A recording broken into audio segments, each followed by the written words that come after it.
Welcome to Creating the Good with AARP Illinois, a show with inspiring people who we hope will inspire you. And now, your hosts, Bob Gallo and Rosanna Marquez. Hi, I'm Bob Gallo, State Director of AARP Illinois, and I'm here with my co-host Rosanna Marquez, State President of AARP Illinois. We're excited to be here with you on our weekly radio show, Creating the Good with AARP Illinois. If you're hearing us for the first time, welcome. We're talking with some fascinating folks who are making a big difference in their local communities. So, how have you been handling the coronavirus pandemic? What have you been up to? Today, we speak with an inspiring woman who has brought together some 200 volunteers to make masks, first for essential workers and now for all of the children in her school district. Her name is Janice Arnold, and she's the founder of Angel Ministries in Jerseyville, Illinois, which is about an hour north of St. Louis. When she's not making masks, she's helping to relocate and find shelter for homeless families. And not only that, she's also started a store where families can come in and pick up clothes for themselves and their children for free. With the help of hundreds of volunteers and donations, she's been active in the community for 21 years. Which is actually amazing, and we can't wait to hear more about it. So Janice, thank you very much for being here today on Creating the Good with AARP Illinois. Thank you so much for having me, Bob and Rosanna. Sure thing. So let me tell you about, or tell us about your effort to make masks. Why and how did you get started building the team to produce masks for your community, and how did you get the word out? Social media is definitely how we got the word out. I do use our social media for everything in our small community. One of the nurses who lives in our local hometown works in where we are so close to St. Louis. Many people work in St. Louis that live in our town. And so the first initial plea came from a nurse who was working on a COVID floor at Barnes Jewish in St. Louis.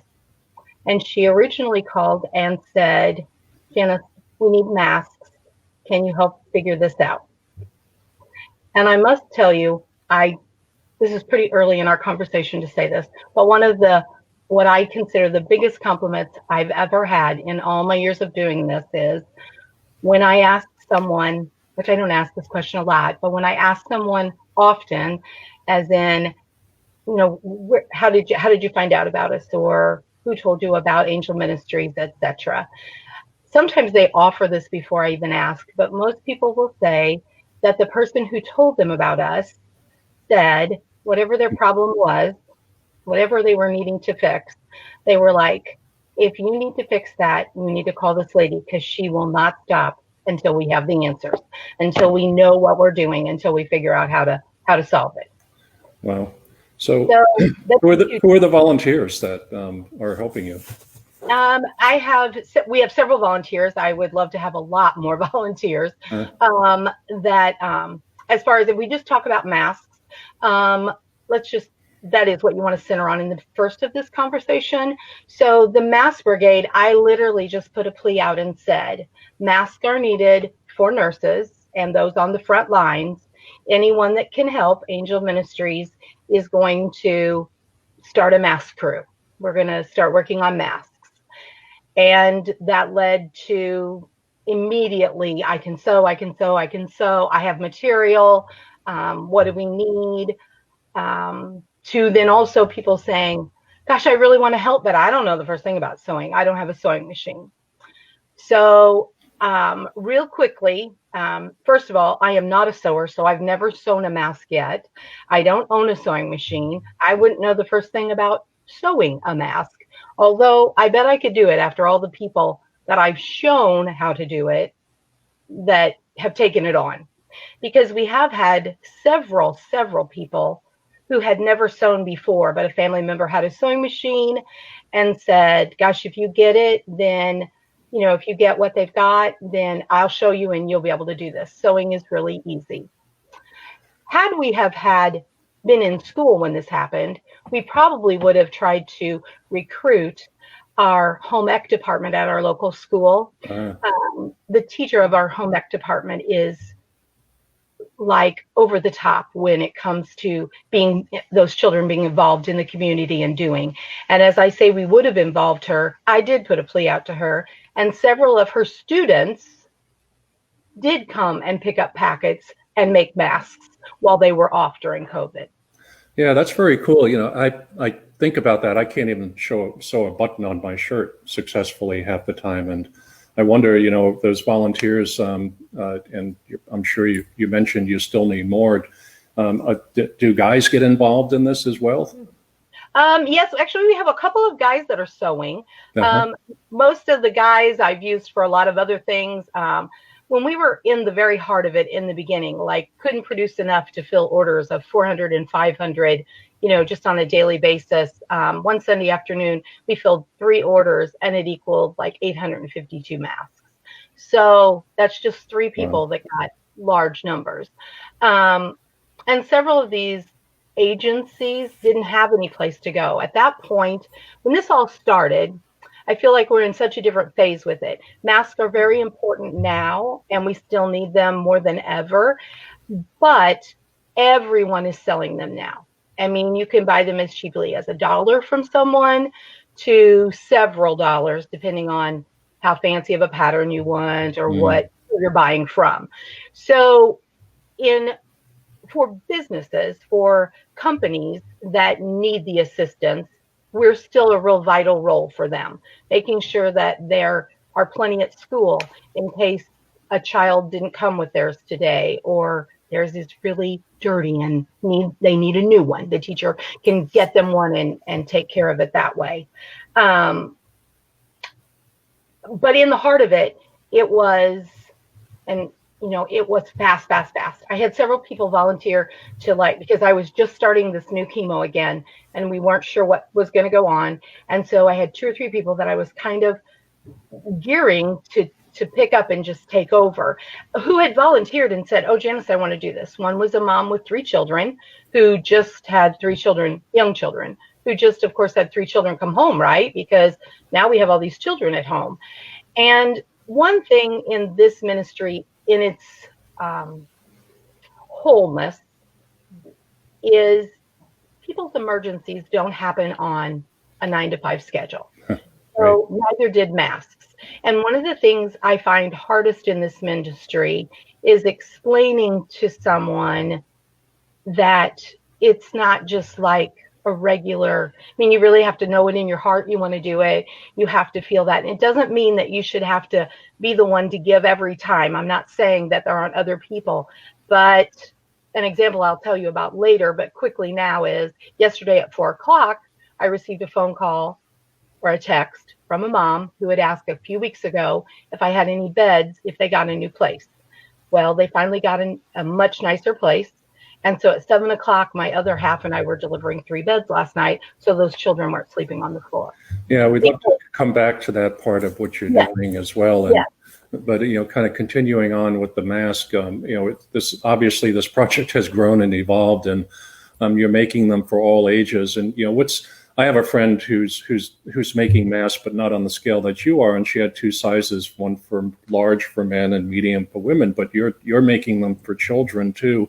What's the difference in doing that, and what is it that the kids enjoy from or gravitate towards, and how do you accommodate them?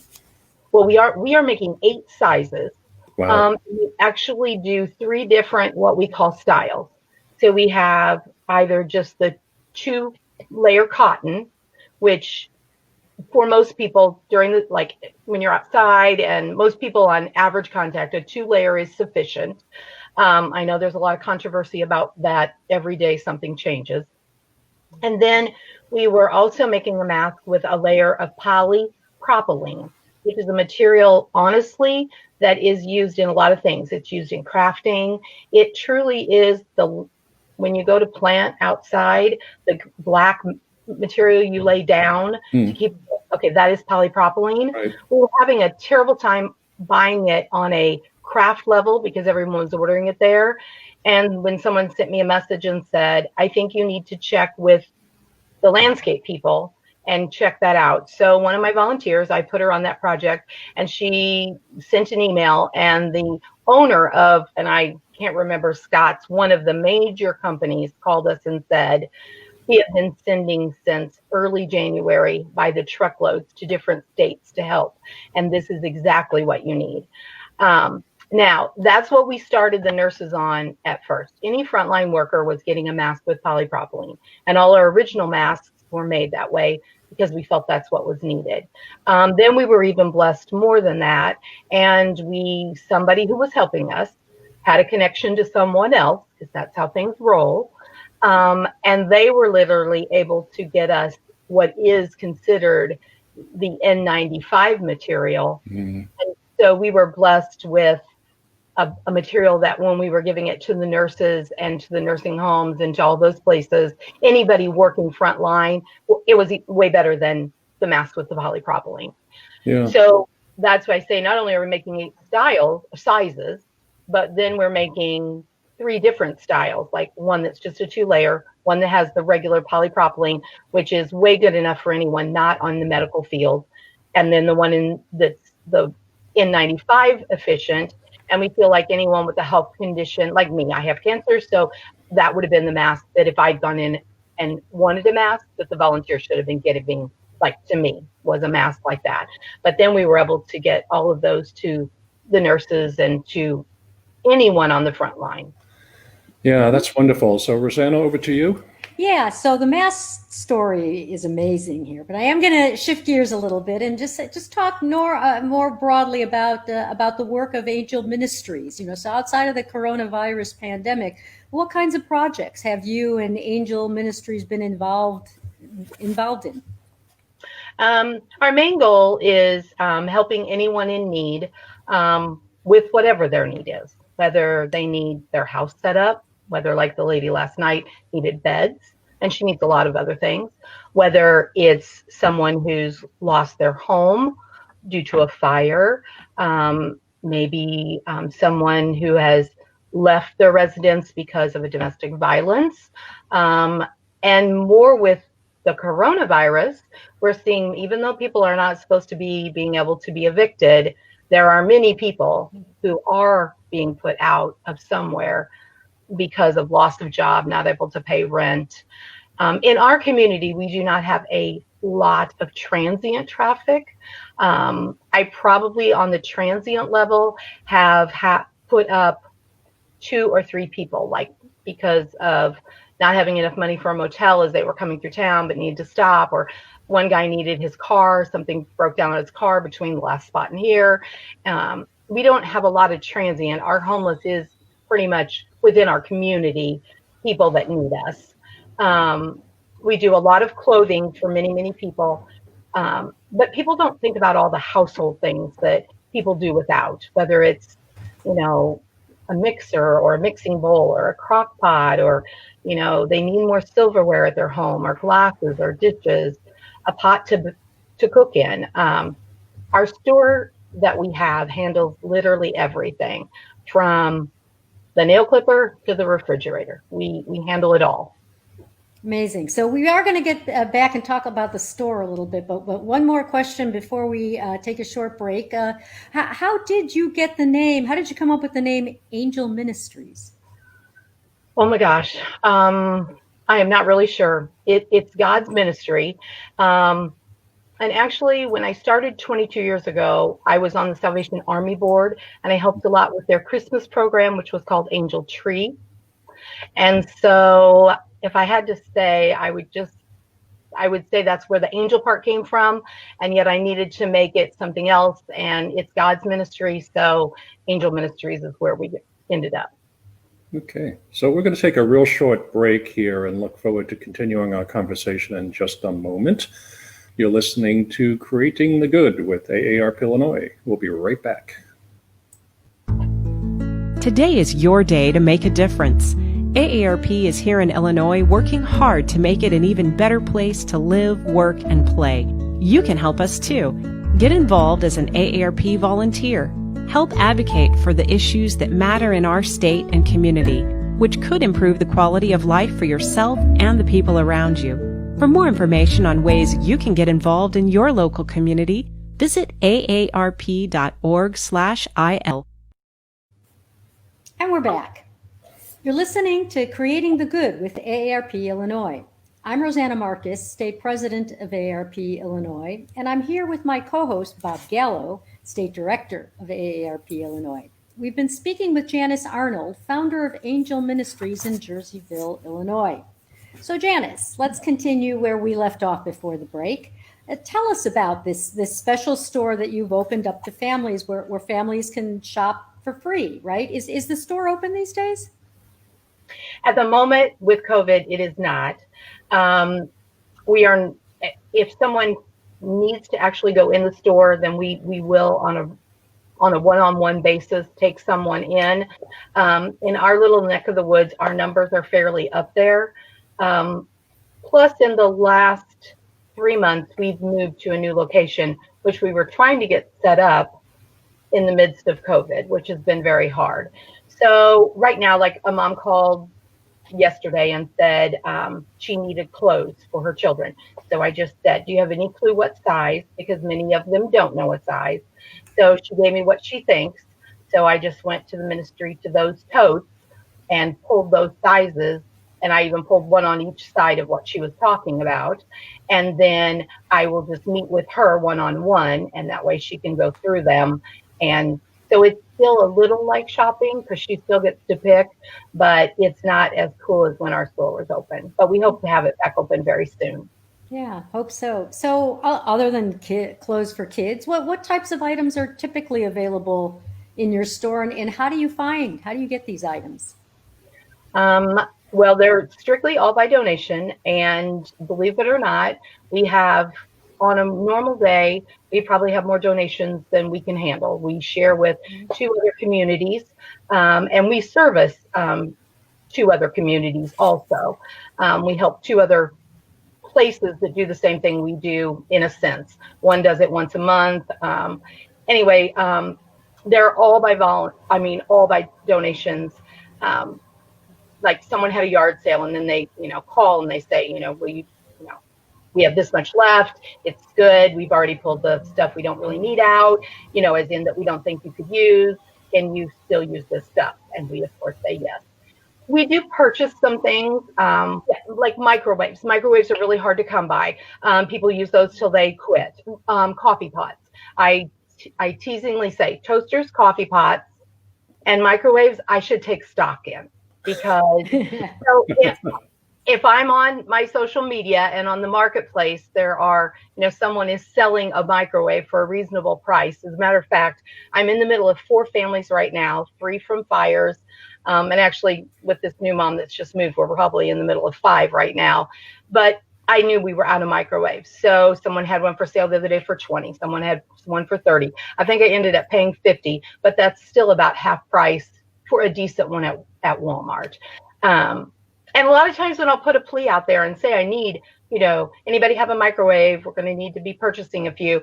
They walk through the door, just like needing air conditioning for a senior citizen over the weekend.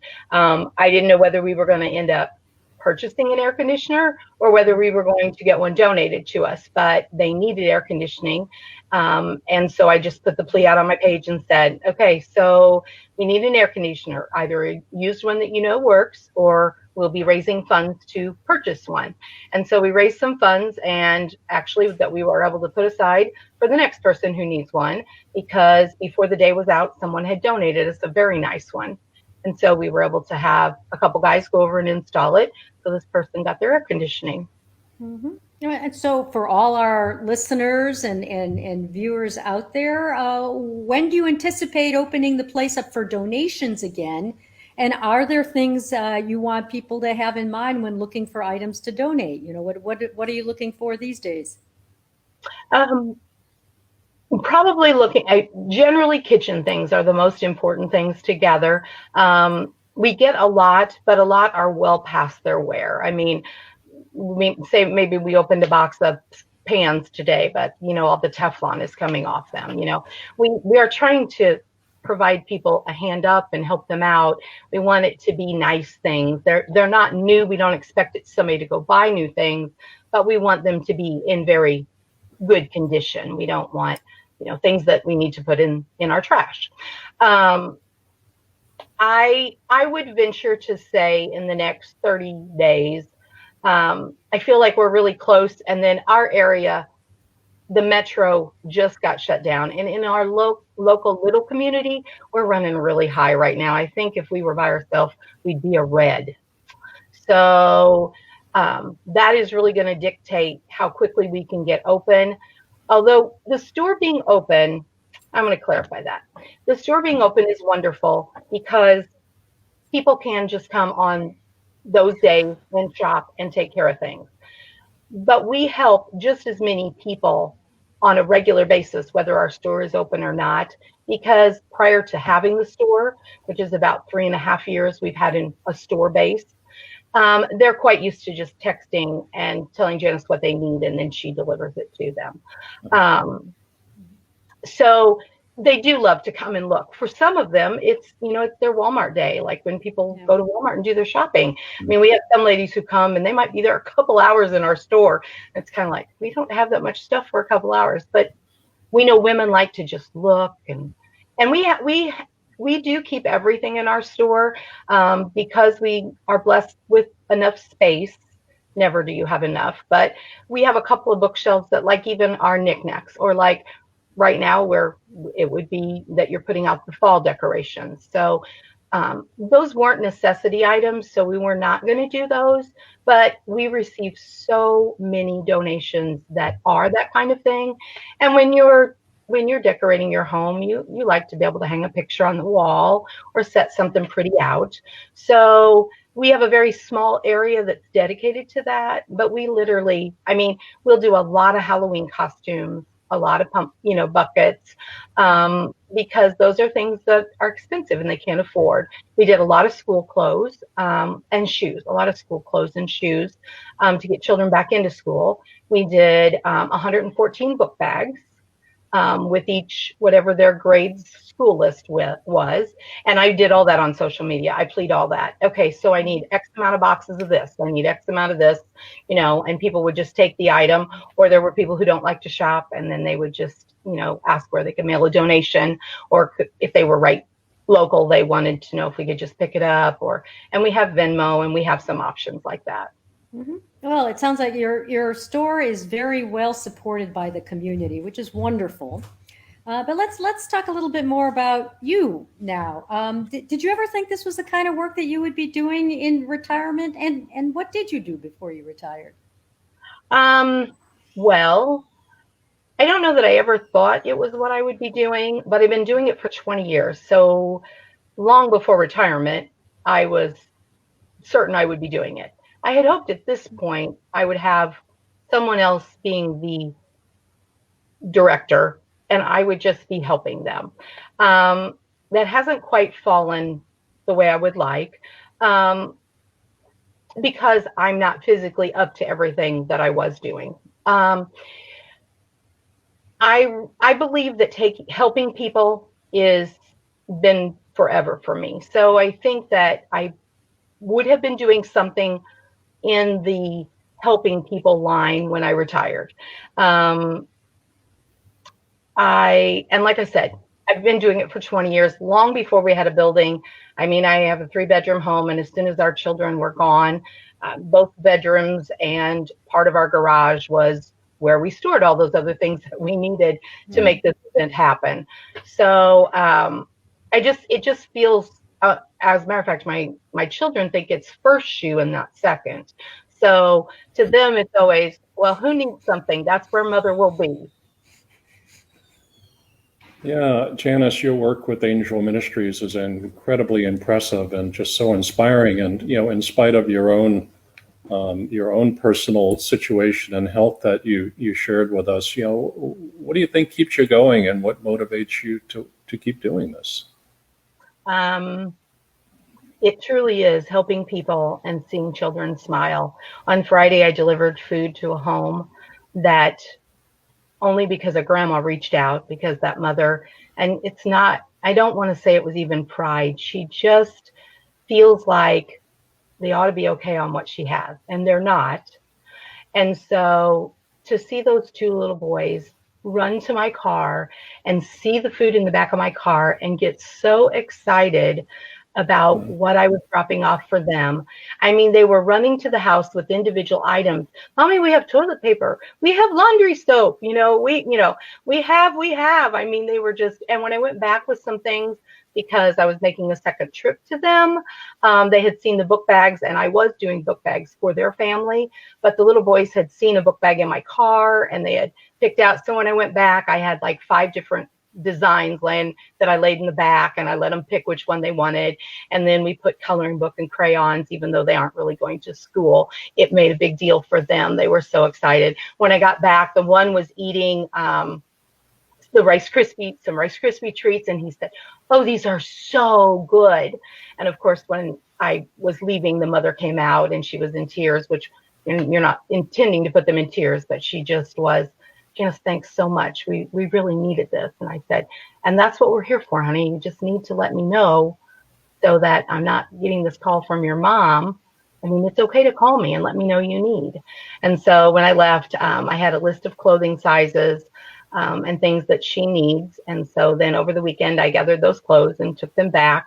I think in our Christmas ministry, which is what I did in the beginning. That was what I did. And I used to take 2 weeks off my job. And then I took 3 weeks off my job. And then I took a month off my job. And then I took 6 weeks off my job. And before I quit my job, I was leaving my work from November 15th to January 15th and taking a leave of absence. I used to work in an office, and I used to have an executive type job. When my middle child was 15 and a half, she was in a head-on collision, and we lived in and out of a hospital for the next 5 years. And I didn't work at that time. And when I first needed to go back to work, I went to a local restaurant and begged for a 20 an hour, please, please, please, I can do this job, 20 hours a week, et cetera, because I still needed to be able to take her for her therapy and to do a lot of things. And so I went to work as a waitress, and believe it or not, that was the job I was still doing 18 years later, because it allowed me lots of flexibility. Not very many jobs you can work, and the girls knew what I did, and they all supported what I did. So everybody was really cool about covering my shifts for 2 whole months for at least the last 5 years I had worked there. So when I left for Christmas, actually had been off, I had a issue that had caused me to be off work, and it was to do with my back, and my doctor kept saying, "This job is killing you, blah, blah, blah." And when we were done with Christmas that year, a building had come open, and someone had come to us that knew I wanted to open a store. And they had come to me and said, "I think that we can probably make something work here.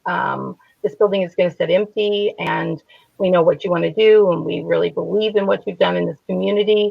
So we'd really like to offer this building to you, basically for the lights, utility, and whatever insurance you need to pay."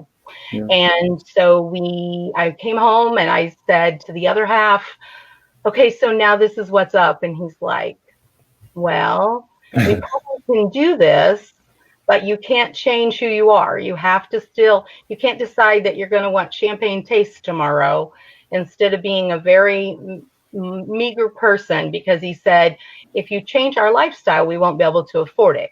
But if you're still going to just really," he says, I know that we use some of your money, but what does your money usually buy? Your money usually makes sure that you can afford to do the Christmas event, which had at that time grown to a very large size and took a lot of material. I mean, from printers to computers this computer I'm on right now, I bought for the ministry so we could go, computerized. So I pretty much was spending most of my paycheck on the ministry anyway.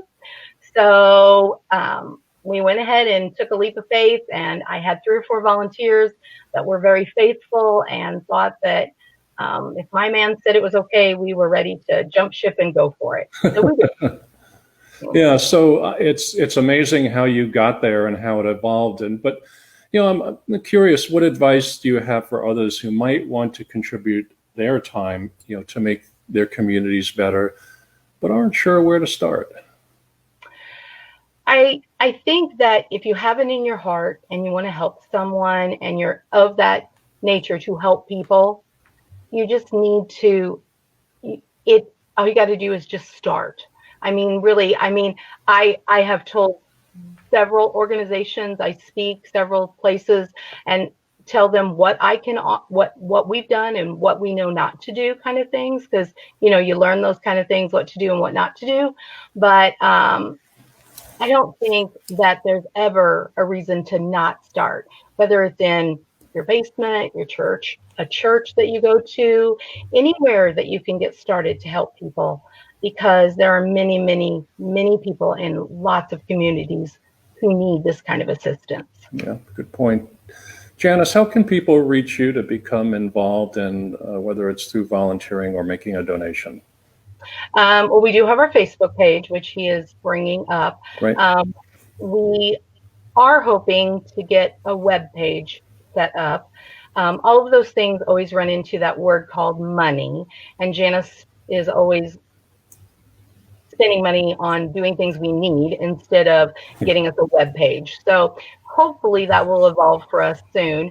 My phone number, I should have told him he could post my phone number because it's out there for everyone. My phone number is 618-535-9919. At the ministry, we do have a post office box if someone wanted to mail a donation. And our post office box is PO 64 in Jerseyville, Illinois, 62052. Okay. And anyone could call and I would tell them anything I could help them with, because seeing another community be able to help people on this level was just be wonderful. Yeah. Okay. Rosanna? I'll bet. That's a wonderful story. Wonderful story, Janice. And on that note, it's time for us to go. Janice, what a pleasure it's been to speak with you. Thank you so much for being on the show and sharing with us all that you do to help inspire others to help create the good. Thanks, Rosanna and Bob. That was Janice Arnold, founder of Angel Ministries in Jerseyville, Illinois. Among all the amazing things she does, she brought together some 200 volunteers to help make masks for essential workers and is working to make sure every child in her school district has one too, and one that fits. Thank you so much for being here with us today. Yes, indeed. And to our listeners, thank you for tuning in to Creating the Good with AARP Illinois, a show where every week we'll talk with those who are making a difference in their community. We look forward to being with you next week.